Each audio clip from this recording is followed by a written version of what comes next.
मेरी बहन की शादी को 15 साल हो चुके थे। उसका ससुराल पड़ोस के गांव में ही था, लेकिन मैं अब तक कभी उसके घर नहीं गया था। लेकिन वह कभी कभार सबसे मिलने घर आती थी। एक दिन मेरी पत्नी ने मुझसे कहा कि तुम्हारी बहन जब भी आती है तो उसके बच्चे पूरे घर पर कब्जा कर लेते हैं और बहुत परेशान करते हैं।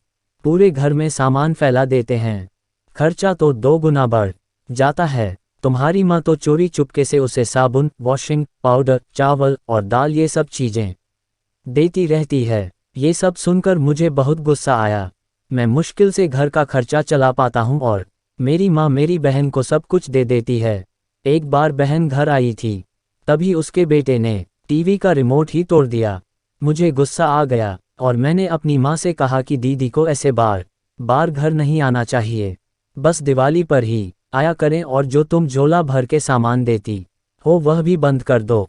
माँ ने कुछ नहीं कहा, पर बहन ने सब सुन लिया था, लेकिन वह भी कुछ नहीं बोली। 4 बजे बज चुके थे। उसने अपने बेटे को तैयार किया और कहा, भाभी मुझे बस स्टॉप तक छोड़ दो। मैंने ऐसे ही झूठ मूठ दीदी को बोला, जा रही हो दीदी, कुछ दिन और रुक जाती। उसने मुस्कुराते हुए कहा, अरे नहीं, बच्चों की छुट्टियां खत्म हो रही है, हमें जाना चाहिए अब। एक दिन हम दोनों भाइयों के बीच जमीन का बंटवारा होने वाला था। तभी दीदी भी आई थी, लेकिन मैंने उनसे सीधे कह दिया कि मैं अपने हिस्से से कुछ नहीं दूंगा। माँ ने कहा कि बेटी का भी अधिकार होता है, लेकिन मैंने उसे चिल्लाकर कहा कि मैं उससे कुछ नहीं दूंगा। दीदी सामने बैठी थी, पर कुछ नहीं बोल रही थी। अलग होने के कुछ दिनों बाद मेरे बड़े बेटे को टीवी की बीमारी हो गई। मेरे पास उसके इलाज के लिए बिल्कुल पैसे नहीं थे।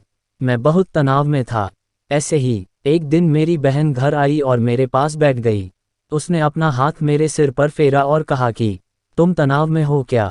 मैं तुम्हारी बड़ी बहन हूँ, मैंने तुम्हें बचपन से पाला है, तुम्हें जानती हूँ मैं, और तुम मुझसे भी ज़्यादा बड़े दिखते हो। उसने अपने हाथों से सोने की चूड़ियाँ निकाली और मेरे हाथों में दे दी। उसने कहा, तुम पागल हो, तुम ऐसे ही टेंशन ले रहे हो, ये चूड़ियाँ लो और अपने बच्चे का इलाज करो। वह धीरे से बोली, चूड़ी के बारे में किसी को मत बताना, तुम्हें मेरी कसम है। उसने फिर से अपना हाथ मेरे सिर पर फेर दिया। उसने मुझे 1000 रुपये दिए, उसमें 50 और 100 के नोट थे। शायद उसने बचत करके जमा किए होंगे।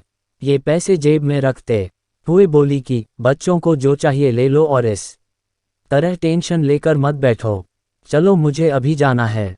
बच्चे स्कूल गए थे, इसीलिए सोचा जल्दी जाकर भाई को मिलकर आऊं, इसीलिए आ गई। तभी मेरा ध्यान दीदी के पैरों पर गया। उसने टूटी हुई चप्पल पहन रखी थी और पुराना दुपट्टा पहना था। वह जब भी घर आती थी, उसके कंधे पर हमेशा वही दुपट्टा रहता था। बहुत जल्दबाजी में चली गई और मैं कुछ नहीं बोल पाया। हाथों में वह चूड़ियाँ लिए मैं जोर जोर से रो रहा था। हम भाई कितने स्वार्थी होते हैं ना, पल भर में बहन को पराया कर देते हैं और बहनें अपने भाई का जरा सा भी दर्द बर्दाश्त नहीं कर पाती। उसके घर में वह कई समस्याओं का सामना करती है। दोस्तों, हमें थोड़ा समय देकर और अपनी बहन से हाल चाल पूछना चाहिए। बस एक पल के लिए मुस्कुराएंगे, उतना काफ़ी है।